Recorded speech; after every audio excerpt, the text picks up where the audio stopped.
Oral.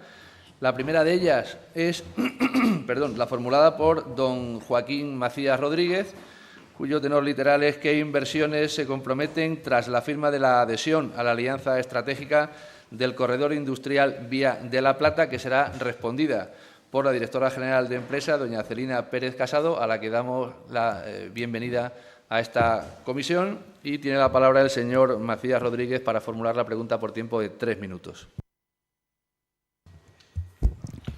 Muchas gracias, señor presidente. Muchas gracias, señora Rodríguez, por su comparecencia.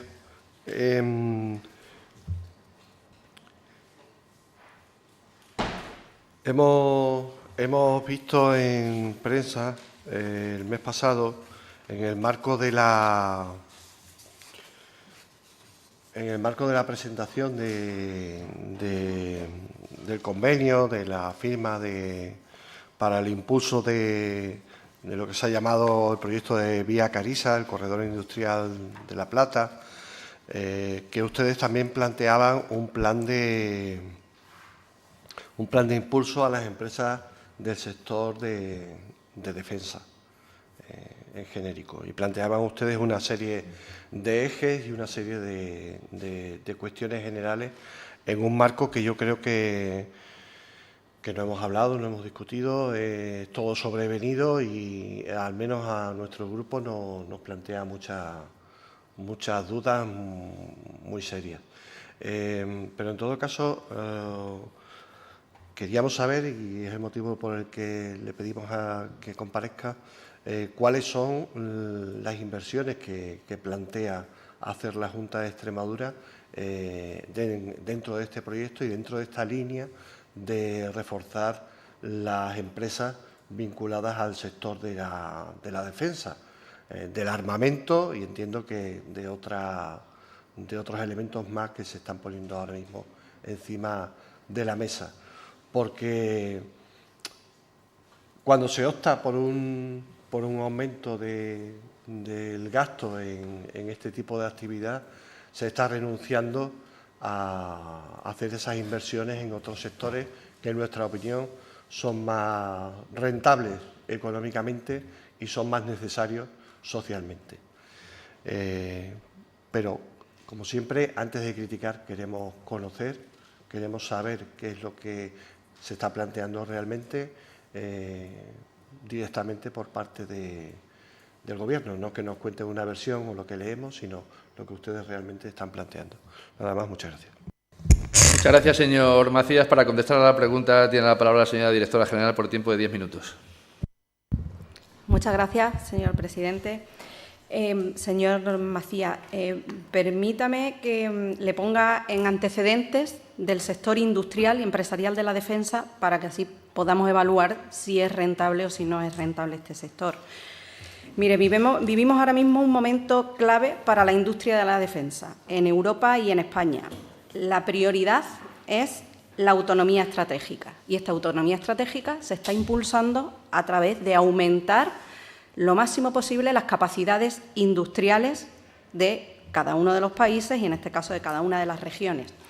Se están poniendo en marcha instrumentos europeos como el Fondo Europeo de Defensa, los programas STEP, otros programas. Se han anunciado más de 800.000 millones en financiación europea, y el Gobierno de España ha comprometido un crecimiento del gasto en seguridad y defensa hasta alcanzar el 2% del PIB, con más de 10.500 millones previstos en 2025. La industria de la defensa ocupa dentro del sector industrial un puesto prioritario. Es un motor clave para la soberanía industrial de Europa. Actualmente les voy a dar algunos datos de magnitudes. España es el 8º exportador mundial de sistemas de defensa, el 4º de Europa, con una facturación que ha crecido el 50% en los últimos 10 años. La facturación total es de 7.441 millones. El 77% de todo eso es destinado a exportaciones. Tenemos entre 500 y 600 empresas operativas, y a lo que voy, el 86% de estas empresas son pymes, que es lo que estamos intentando movilizar, sobre todo en Extremadura. Supone un empleo directo de 28.276 trabajadores y un empleo total de más de 69.000 puestos. Un valor añadido bruto de 3.723 millones, con una productividad media de 131.700 euros por trabajador. Lo pongo en orden de magnitud en cuanto a la rentabilidad del sector. Es un sector de alta intensidad tecnológica y, sobre todo, un perfil claramente exportador, ya lo hemos visto, un 77%. Y dentro de toda la industria manufacturera, la defensa ya representa el 11%. Además de esto, las pymes tienen un rol fundamental en todo este esquema, porque son clave y así está demandado por parte del Ministerio para reforzar las cadenas de suministro, porque es la única manera de poder asumir todos estos gastos adaptándose con rapidez y con soluciones innovadoras que puedan apoyar a otras grandes empresas y que puedan garantizar esa agilidad que se necesita tanto a nivel nacional como europeo. Insisto en que cuando hablamos de industria de defensa, nosotros no hablamos en ningún caso de defensa porque las autonomías no tienen esa competencia. Hablamos de industria de defensa o de sector empresarial de la defensa. Y hablamos siempre desde un punto de vista dual. Tenemos industrias y empresas que fabrican tienen productos y servicios para el sector civil que pueden ser adaptados y también fabricarse para el sector militar, con mucho mayor valor añadido. Hablamos no solo de industria dual, sino de industria transversal. Es decir, no estamos hablando de munición, a lo que se ha referido, sino estamos hablando también de tecnología, de maquinaria, de mecanizado, de textil, de automoción, de alimentación.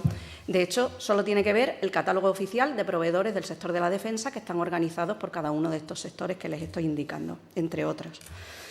Y hablamos también de un enfoque no solo destinado a defensa, sino a defensa, a seguridad, porque la mayoría de los desarrollos que se hacen para defensa pueden ser utilizados para las fuerzas de seguridad, Guardia Civil, Policía, Bomberos, y a reconstrucción, que también es muy importante y desde el punto de vista económico, en el caso que nos ocupa.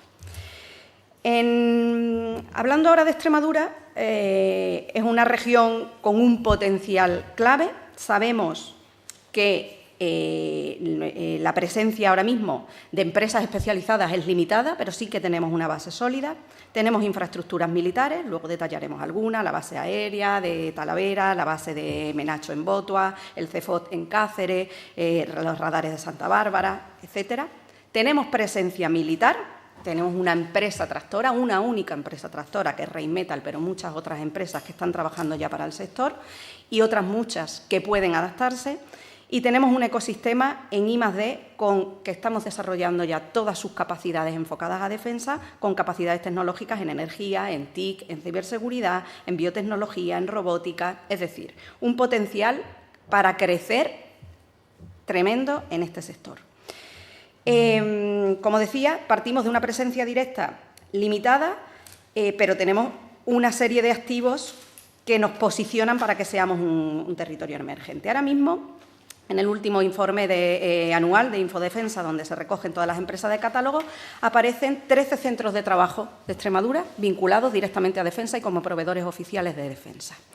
Esos centros de trabajo están a disposición pública, puede ver empresas tecnológicas como Cedesa, empresas de mecanizados como Zafra Medina, como ZAME, empresas de revestimiento, ahí aparecen también los centros de trabajo de Rheinmetall. Pero además de todas las empresas que ya están homologadas, conocemos muchas otras que están en proceso de homologación y no aparecen aquí, y muchas otras que trabajan para estas que trabajan para defensa. Aquí podemos hablar, por ejemplo, por decirles nombres propios, desde Astex, que está trabajando en transporte de explosivos, Grupo Render, que está trabajando en obras para la OTAN y para defensa, Firmamentum, que es una ingeniería que trabaja en licitaciones para defensa, más todas las involucradas en defensa y también en seguridad y reconstrucción. Le puedo hablar de Capture, que está haciendo desarrollos tecnológicos para el sector de la seguridad, le puedo hablar de Mondis, que está trabajando para el Ministerio de Defensa, para las estructuras para inmigración. Es decir, nosotros lo que estamos haciendo es catalogar e identificar a todas estas empresas que ya están trabajando para defensa para que aprovechen esta oportunidad y las que no lo están haciendo puedan dualizarse y que sus productos y servicios sirvan también para poderlo vender a este nuevo sector. Infraestructuras clave, como le decía, la base aérea de Talavera-La Real, donde partimos de formación de piloto, muchísimo potencial en UAS y en validaciones aéreas, la base General Menacho de maniobras y simulación, el CEFOT para formación de tropas, el radar de Santa Bárbara de vigilancia aérea y espacial, capacidades tecnológicas que parten del CIAE, de Computaes, de Intromac, de la UEX, de Cicitex. Yo aquí traigo un primer incluso borrador de todas esas capacidades que estamos identificando grupo de investigación por grupo de investigación. Hablamos de energía, de almacenamiento, de comunicaciones críticas, de simulación, de soberanía militar, alimentaria y nutrición en combate, de reconstrucción. Estamos elaborando ese catálogo. Y luego tenemos también unas ventajas estratégicas de baja densidad, de mucha disponibilidad de suelo industrial, de presencia de recursos minerales estratégicos, condiciones ideales también para validación de sistemas y pruebas de campo, y así está siendo demandado, y además una ubicación para una logística interregional que nos ha situado en esos corredores. De manera que creo que Extremadura es una candidata idónea para ese nuevo nodo de cadena de suministro nacional europea y poner a punto a nuestras pymes como proveedoras especializadas. De ahí parte todo el apoyo de la Junta para que se integren en estas cadenas de suministro, para hacer un tejido de pymes robusto, y tenemos todo el compromiso institucional y empresarial. Respecto a su pregunta de inversiones y de la firma del corredor, yo aclararle que la alianza estratégica del corredor no la realiza la Junta de Extremadura como Administración.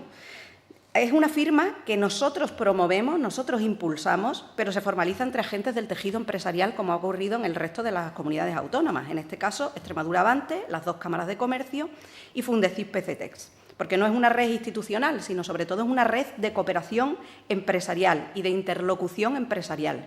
Y para aprovechar esas oportunidades de colaboración público-privada que está ofreciendo ese contexto que les he puesto al inicio. Estos corredores son impulsados por el propio Ministerio de Defensa y, además, se está desarrollando una estrategia que permite la inversión en movilidad militar dual por todos los corredores a nivel europeo y a nivel nacional. ¿Qué es el corredor Vía Carisa? ¿En qué punto estamos? Pues el corredor Vía Carisa es la alianza del corredor Vía de la Plata, coge su nombre de una antigua vía romana que unía Asturias y Andalucía, y así articula Asturias, Castilla, León, Extremadura, Andalucía, conectando las regiones del norte, del centro y el sur, sobre todo en torno al ejército de tierra por la situación del ecosistema que hay ahora mismo. Es un ecosistema coordinado, se trata de desarrollar iniciativas conjuntas y una red de cooperación territorial. En cuanto al presupuesto, nosotros hemos hecho una visión integradora dentro de todos nuestros programas vigentes para que de manera efectiva en 2025 sea un inicio real de estas medidas. No tiene un presupuesto asignado como tal, puesto que no se había trabajado anteriormente, sino que en todas nuestras políticas vamos a tener en cuenta el sector de la defensa. Por tanto, el presupuesto de ayudas y subvenciones de la Consejería, en el que tenga sentido, vamos a ir trabajando y dimensionando el sector y se va orientando teniendo en cuenta líneas específicas de defensa, como ya lo hemos hecho en algunos programas. Por ejemplo, recientemente el programa Consolida Pyme, que se ha aprobado y que está a punto de publicarse en el DOE, ya tiene una línea específica de certificaciones y homologaciones que sirva a las empresas para comercializar en defensa. Eso lo han hecho igual otras administraciones. Ampliar y activar líneas sectoriales dentro de programas existentes que ya tienen. ¿Por qué? Porque es lo más rápido. Ayer mismo, antes de ayer, anunció CEDETI que tenía 500 millones de euros para el sector empresarial de la defensa y, en lugar de crear líneas nuevas, abre líneas específicas de defensa dentro de los programas que ya tiene, como es Misiones, como es Neotec, como es Cervera, mientras va desarrollando otros instrumentos específicos. Nosotros estamos haciendo lo mismo. Por ejemplo, Consolida Pyme ha abierto su ámbito para incluir esas certificaciones, la PECAL, certificaciones que exige la OTAN. Ayudas a retos de innovación, lo estamos dinamizando para movilización entre empresas que tienen necesidades concretas en el sector de la defensa.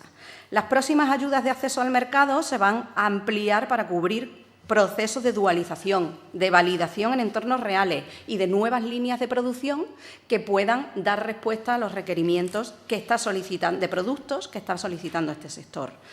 Se va a presupuestar para que se presten servicios, por parte además de los firmantes de la alianza, en servicios iniciales de apoyo empresarial, pues esa catalogación de las capacidades empresa por empresa, los encuentros B2B, apoyo en licitaciones, asesoramiento y también, lógicamente, habrá presupuesto para jornadas informativas y eventos sectoriales. Pero, como ya le digo, dentro de todos los programas ya existentes y de todos los que se van a ir abriendo, con un enfoque especial.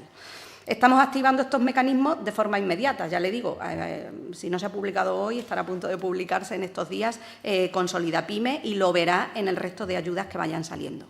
Por dimensionar también, el Corredor de la Plata tiene 153 centros y 5.212 empleados actualmente, al que nos acabamos de sumar y esperemos que vayamos aportando cada vez más. Este es el primer dimensionamiento y yo creo que he puesto en antecedentes la importancia y la rentabilidad y la oportunidad que tiene impulsar empresarialmente a todas nuestras pymes hacia este sector. Pymes de todos los sectores. Muchas gracias. Muchas gracias, señora Pérez Casado. En el turno de réplica tiene la palabra el señor Macías Rodríguez por tiempo de 5 minutos.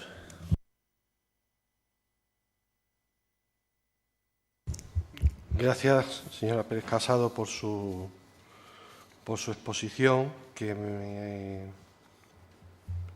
me confirma que ustedes se han movido rápido y se han situado rápidamente en el contexto en el que estamos.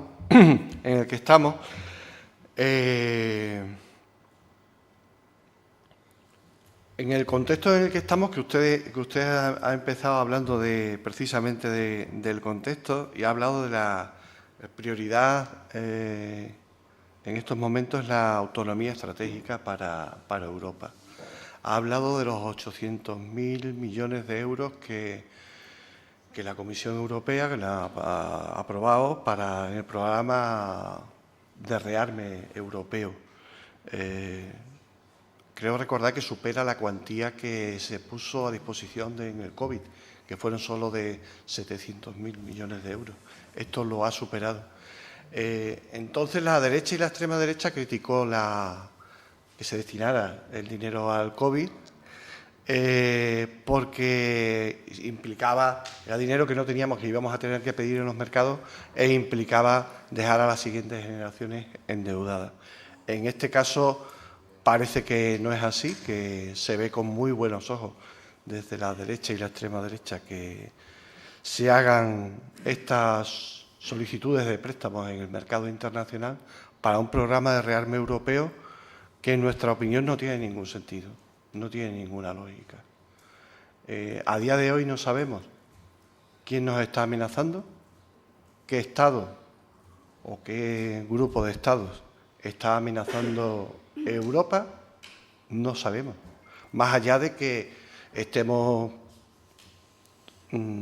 preocupados porque Donald Trump ha dicho que quiere anexionarse a Groenlandia, que es parte de Dinamarca y que es parte de la Unión Europea, y que la administración de Donald Trump haya dicho en la conferencia de Múnich, de seguridad de Múnich, que la Unión Europea tiene que poner mucho más dinero y que en la próxima cumbre de la OTAN que va a haber en La Haya, el actual presidente de la OTAN, el holandés Mark Rutte, ha dicho que se tiene que llegar al 5%.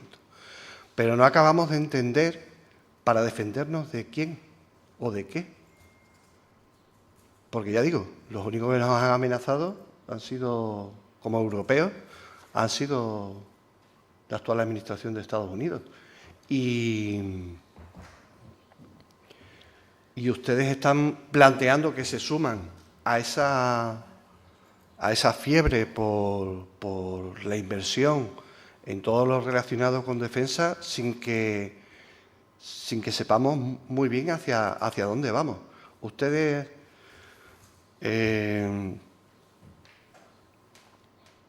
¿contra quién prevén que nos estamos armando? ¿En qué guerra nos vamos a meter? ¿Durante cuántos años se va a mantener este esfuerzo económico?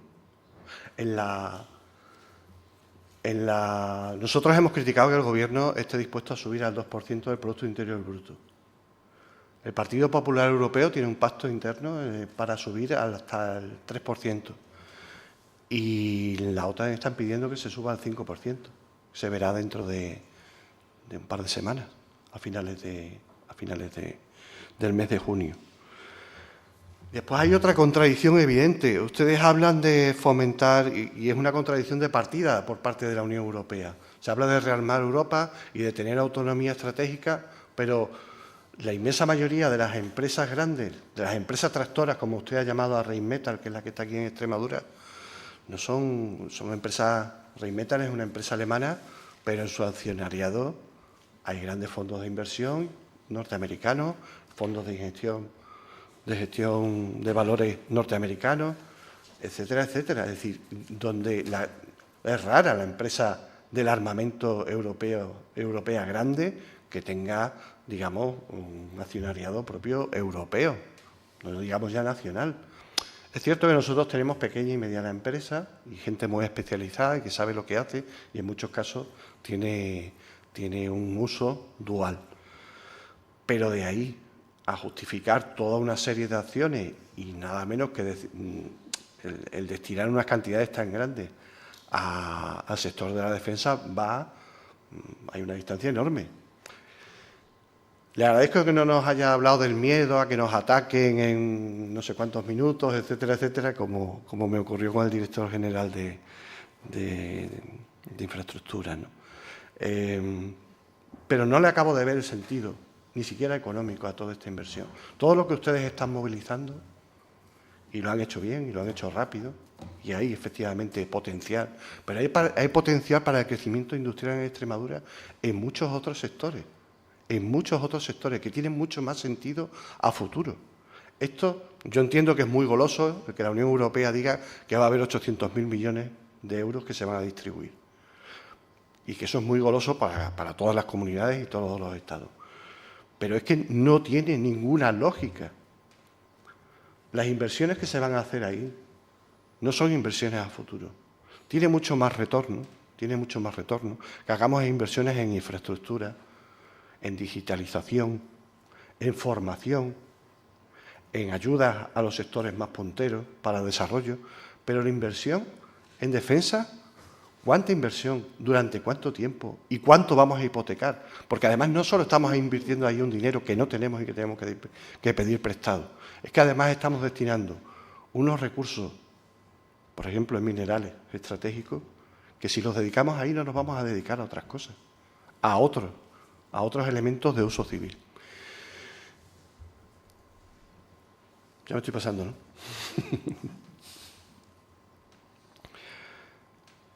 Creo que este es un debate muy importante hoy en día. Lo digo el mismo día que hemos sabido que Israel acaba de atacar instalaciones nucleares de Irán. Irán tiene capacidad también para atacar instalaciones nucleares de Israel. Se ha producido hace muy poco tiempo también el ataque sobre instalaciones nucleares rusas. La guerra hoy en día, tal y como está planteada, tiene un límite, que es el límite de las fuerzas nucleares. Y atravesar ese límite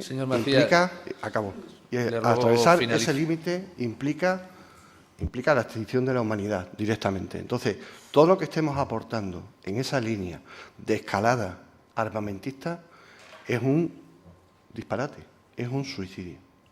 Creemos que estos esfuerzos hay que hacerlos en otra clave. Tenemos potencial para un desarrollo, pero no es la línea esta la que debemos seguir. Yo sé que la guerra es un buen negocio, pero este es un negocio que acaba muy mal. Muchas gracias, señor Macías. Para finalizar en el turno de dúplica, tiene la palabra la señora directora general por tiempo de 5 minutos. Gracias. Señor Macías, me parece un debate interesante, pero yo no cuestiono ni el programa de rearme europeo, ni las cantidades que se hayan destinado, ni para defendernos de qué, ni el debate en ninguna guerra, ni creo que ese es el objeto de esta comisión, que es una comisión de economía. No creo que tampoco sea una cuestión ahora mismo de en cuanto al apoyo a estas estrategias, puesto que tampoco veo que sea de partidos, concretamente Asturias está gobernado por PSOE, Izquierda Unida, el resto de firmantes, cada comunidad por el partido que sea, y todos están impulsando la movilización de sus pymes. Me hablaba también de empresas grandes, pues ya hemos visto, las empresas en Extremadura mayoritariamente son pymes, pero las empresas del sector de la defensa, de todas las que están en el catálogo, el 86% son pymes también. Me dice que en otros sectores tiene más sentido. En todos los sectores estamos impulsando a las empresas, en todos. De hecho, le acabo de decir que ninguna de estas ayudas son ayudas expresamente al sector de la defensa, sino que intentan cubrir y que intentan tener en cuenta el impulso a ese sector y la rapidez que necesita el impulso a ese sector. Nosotros no hemos dejado otros sectores, simplemente estamos intentando aprovechar unos fondos que están destinados en exclusiva a suministrar al sector de la defensa, pero que son para todos los sectores. Le he hablado de una defensa industrial de manera transversal, del sector textil, del sector de la alimentación, del sector de los mecanizados, de todos los sectores que pueden suministrarle. Yo le hablo de un enfoque puramente empresarial, le hablo de desarrollo de las capacidades industriales, sobre todo de nuestras pymes, de poderlos poner en un catálogo y de poder exponerlo para ayudarles a producir, a innovar y a vender, que eso es lo que estamos haciendo, sea de este sector o de cualquier otro. En este caso, lo que nos encontramos además es con una cantidad de fondos que no queremos dejar pasar y que vamos a aprovechar esa oportunidad. Mire, desde Baluartia, que es como se llama este plan de impulso empresarial, es nuestra apuesta estratégica y se ha articulado en 5 ejes principales. Uno, y fue por el primero que empezamos, por la comercialización. Ayudas a que empresas que están trabajando en un sector civil también puedan trabajar para el sector militar. No estamos hablando de empresas en exclusiva del sector militar, que también podría ser. Estamos hablando de apoyarles en certificaciones para la OTAN, para defensa. ¿Por qué? Porque se lo van a exigir. Y porque le van a exigir que un mismo producto que en el sector civil tiene muchísimo más valor añadido y hasta seguramente a mejores precios y seguramente puedan vender mucho más en el sector militar. Por lo tanto, vamos a apoyarles en que puedan homologarse. Vamos a crear un hub regional y un catálogo de capacidades, tanto de nuestras empresas como de nuestros centros de I+D para apoyar a esas empresas, que va a ser análogo a otros de otras regiones que ya están en funcionamiento, principalmente al de Asturias, que es con el que vamos en el propio corredor. Y vamos, por supuesto, a asesorar y a apoyar en licitaciones y en entrada a estos mercados que no son fáciles. Principalmente, entre otras líneas que abarca la comercialización. En segundo lugar, la I+D+I y la tecnología dual. Es una oportunidad de desarrollos tecnológicos y de I+D, de los que muchos parten del sector civil para uso militar y muchos desarrollos se hacen para el sector militar y son muchos de los avances que tenemos hoy en día en el resto de los sectores. Vamos a mapear las capacidades, que ya estamos en ello, vamos a financiar proyectos de I+D, lógicamente enfocados a este sector, sobre todo a esa dualización, la palabra es dualizar. Vamos a participar en todas las convocatorias que vengan del Fondo Europeo de Defensa, convocatoria coincidente, convocatorias diana, es que ya existen muchas convocatorias de desarrollos duales, civiles y militares. Y, por supuesto, intentaremos dotar para que puedan validar en infraestructuras como el CIAE, como Computaes y posibles acuerdos. Un tercer bloque enfocado al talento y al empleo, de formación hacia perfiles concretos, perfiles muy tecnológicos, perfiles muy industriales, que son los que son demandados por el sector, inserción laboral de todas estas personas de las Fuerzas Armadas retiradas, retención y atracción del talento y, sobre todo, muchísimo trabajo en ciberseguridad y en tecnología, por la parte de formación y empleo. Un cuarto bloque importantísimo de información y sensibilización, porque si no, acabamos hablando de defensa, la gente identifica con otros discursos defensa y únicamente exclusiva armas, y cuando hablamos de defensa estamos hablando de esa defensa dual, de esa industria transversal, de esa reconstrucción, de esa seguridad y de muchos otros desarrollos. Por tanto, sí que vamos a insistir en jornadas, en foros, en intercambios de buenas prácticas, en que se visibilice el sector y, sobre todo, una proyección exterior. Hemos creado una marca, estamos creando estos catálogos, vamos a hacer una oficina técnica regional de apoyo y vamos a posicionar Extremadura en estos posibles contratos, para que el impacto sea directo en financiación, en creación de empleo, en atracción de inversión, en nuevas startups, crecimiento de las exportaciones y, sobre todo, conexión con otras cadenas de suministro. Próximos pasos, los más inmediatos que tenemos previsto para este trimestre, en verano. Trabajo conjunto con el Hub de Asturias para constituir el Hub de Empresas de Defensa, que, como ya he visto, ya partimos de muchas empresas que están trabajando en torno a este sector. Unas jornadas de I+D con los centros tecnológicos y grupos de investigación extremeños, que será seguramente la primera semana de julio, donde se expongan todas esas capacidades. Encuentros centrados en comercialización, certificación y validación tecnológica, sobre todo para aprovechar esas líneas con Solida-Pyme de homologaciones, acciones de networking con otras empresas de dentro del corredor y seguir desarrollando catálogos de capacidades tecnológicas y de capacidades empresariales, que es en lo principal que estamos avanzando. Yo, para concluir, señor Macías, creo que nuestra apuesta está bastante clara y Extremadura no puede dejar pasar esta oportunidad de desarrollo económico, industrial, empresarial y de I+D. Tenemos la capacidad, tenemos el territorio y, por nuestra parte, tenemos el compromiso. Muchas gracias. Muchas gracias, señora Pérez Casado. Pasamos a debatir la segunda de las preguntas, que es